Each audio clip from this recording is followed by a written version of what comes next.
Zamonaviy texnologiya va innovatsiyalar tez o'zgaradigan hozirgi davrda birinchi bo'lish juda muhim. Trendlarni kuzatib borish emas, aksincha, ularni yaratish davr talabi.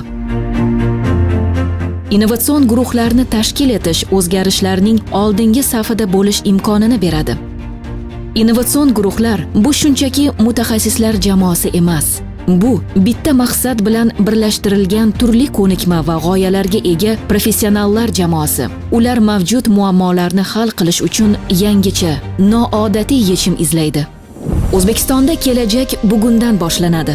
Qadimiy an'analar va jadal rivojlanayotgan iqtisodiyot uyg'unligida mamlakatimiz hamda jahon kelajagini o'zgartira oladigan innovatsiyalar yaratiladi. Innovatsion guruhlar qishloq xo'jaligida iqlim o'zgarishiga moslashish va uning salbiy oqibatlarini yumshatishga qaratilgan ilmiy amaliy yechimlarga ega innovatsion loyihalarni ishlab chiqadi va amaliyotga tatbiq etadi. Ushbu guruhlar tarkibiga fermerlar, tadqiqotchilar, agrobiznes vakillari, tadbirkorlar, maslahatchilar va boshqa mas'ul tashkilotlar vakillari kiradi. Ular turli muammo va kamchiliklarni jamoaviy o'rganish natijasida qishloq xo'jaligida innovatsion yechim va yondashuvlardan iborat loyihalar ishlab chiqadi va amalga oshiradi. Yevropa Ittifoqi tomonidan moliyalashtiriladigan Birlashgan Millatlar Tashkiloti taraqqiyot dasturining O'zbekiston Respublikasi Qishloq xo'jaligi vazirligi bilan hamkorlikdagi qishloq xo'jaligi va oziq-ovqat sektorining yashil iqtisodiyotga inklyuziv o'tishini qo'llab-quvvatlash va iqlimga yo'naltirilgan qishloq xo'jaligi bilimlari va innovatsion tizimini rivojlantirish EU Agreen loyihasi doirasida Toshkent, Farg'ona va Qashqadaryo viloyatlarida agro-innovatsiyalarni sinovdan o'tkazuvchi va joriy etuvchi 18 ta innovatsion guruhlar tashkil etildi. Shu tariqa O'zbekiston Yevropa innovatsion hamkorlik konsepsiyasini Yevropa Ittifoqi tashqarisida amaliyotga joriy etayotgan birinchi mamlakat sifatida namoyon bo'lmoqda.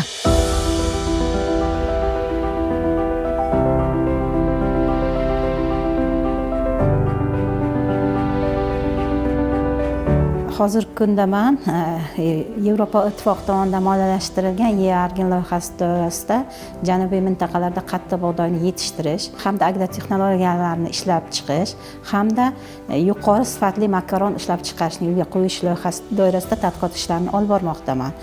Ushbu tadqiqot doirasida biz hozirgi kunda olimlarimiz tomonidan yaratilgan zilol va nasaf navlari yetishtirilgan navlarning don sifat ko'rsatkichlari hamda makaronboplik xususiyatlarini o'rganmoqdamiz. Qattiq bug'doyning zilol va nasaf navlari haqida gapiradigan bo'lsam, qattiq bug'doyning don sifat ko'rsatkichlari yumshoq bug'doyga nisbatan yuqoriligi hamda shishasimollik darajasi qattiq bug'doyniki 70-80% tashkil etsa, yumshoq bug'doyda esa 60-70% tashkil etadi. Ayniqsa ularning makaronboplik xususiyati qattiq bug'doydagi yuqori bo'ladi.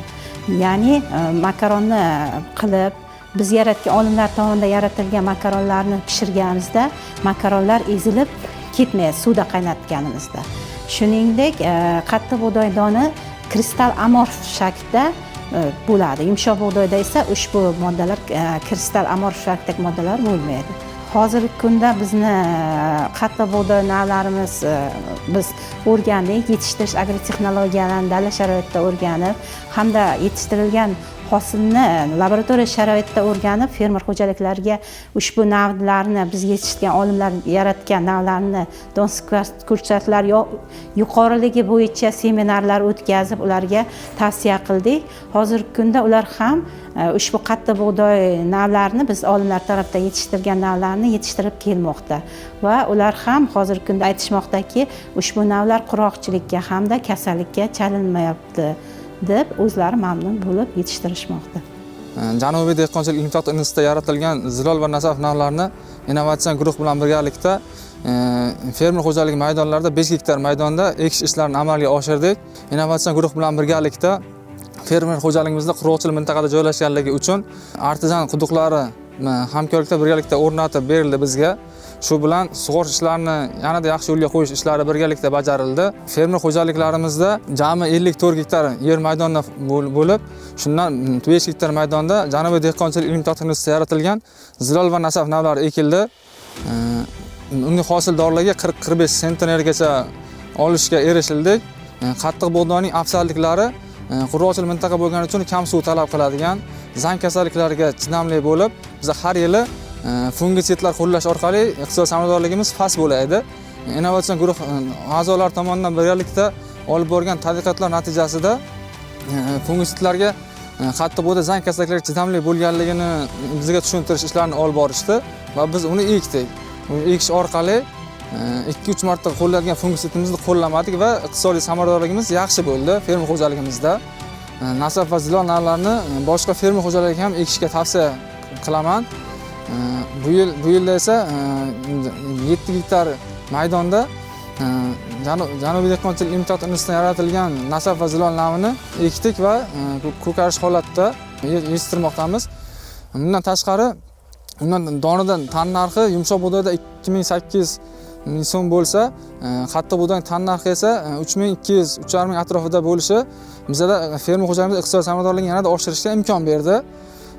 Bundan tashqari, qattiq bug'doy donidan olinadigan unini konditer sanoatida, makaron ishlab chiqarishda, pechenyelar ishlab chiqarishda qo'llashni ham afzalliklarini bizga innovatsion guruh a'zolari tomonidan tushuntirish ishlari olib borildi, seminarlar o'tkazildi. Shu seminarlarda qatnashgan fermer xo'jaliklarimizda qattiq bug'doy ekin maydonini yetishtirishda, keyin dona mahsulotlarini ko'plab ishlab chiqarishga innovatsion guruh tomonidan tavsiyalar berilib, kerakli tushuntirish ishlari olib borildi. Innovatsion guruh tomonidan ta'kidlangan yaxshi qattiq bug'doy navlarini kelajakda ekib, iqtisodiy samaradorligini yanada oshirish uchun harakat qilamiz. Ushbu loyiha doirasida biz 3 yildan beri ushbu qattiq bug'doy donlarini yetishtirib kelmoqdamiz.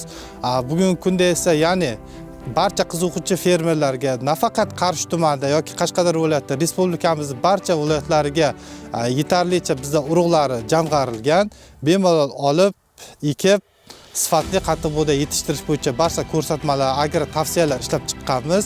Bemalol tavsiyalardan foydalangan holda o'zlarining ishlarini davom ettirishlari mumkin. Bundan tashqari loyiha doirasida yetishtirilgan qattiq bug'doy donidan makaron ishlab chiqarish uchun maxsus sex ishga tushirildi. Sex ishga tushirilishi natijasida shu import o'rnini bosuvchi, kerak bo'lsa eksportbop bo'ladigan konditer va makaron mahsulotlarining ishlab chiqarilishi asnosida bugungi kunda institutda o'sha turli shakldagi makaron mahsulotlari ishlab chiqilyapti hamda ichki bozorda realizatsiyasi yo'lga qo'yildi. Bundan tashqari mazkur loyiha doirasida shu makaron sex bilan birgalikda yumshoq bug'doy donidan tayyorlanadigan qolipli nonlar ishlab chiqarilishi yo'lga qo'yildi hamda bevosita qattiq bug'doy hamda yumshoq bug'doy donlarini qayta ishlash, ya'ni un olish maqsadida un tugirmoni ham qurib berildi va bugungi kunda shu mazkur sexlarni ishlatish uchun, non sexi hamda makaron sexini ishlatish uchun o'zimizning mahsulotdan tayyor xomashyo ishlab chiqarish yo'lga qo'yildi. Bunday olganda mazkur loyiha doirasida shu daladan dasturxonga bo'lgan tizim to'liq shakllantirildi. Ya'ni o'sha dalada yetishtirilishi, uni o'rib, yanchib, don qilib tayyorlanishi hamda donni tegirmondan un qilib chiqarilishi va undan mana ko'rib turganingizdek tayyor mahsulot ishlab chiqarilishigacha bo'lgan jarayon yo'lga qo'yildi. Hozirda innovatsion guruhlar bajarilgan ishlarni sarhisob qilar ekan, tizimda amalga oshirilgan ishlar, erishilgan yutuqlar to'g'risida keng jamoatchilikka yetkazishga faol harakat qilmoqda. Innovatsion guruhlar tomonidan qishloq xo'jaligida zamonaviy texnologiyalar va usullarni qo'llash orqali erishilgan yutuqlar tizimida ilm-fan va tadqiqotlarni integratsiya qilish orqali ishlab chiqarish samaradorligi va barqarorligini oshirishga xizmat qiladi. Shubhasiz, innovatsiyalar iqlim o'zgarishi, global aholi sonining o'sishi, cheklangan tabiiy resurslar, oziq-ovqat va ekologik xavfsizlikni ta'minlash zarurati kabi global muammolarga yechim topishga xizmat qiladi.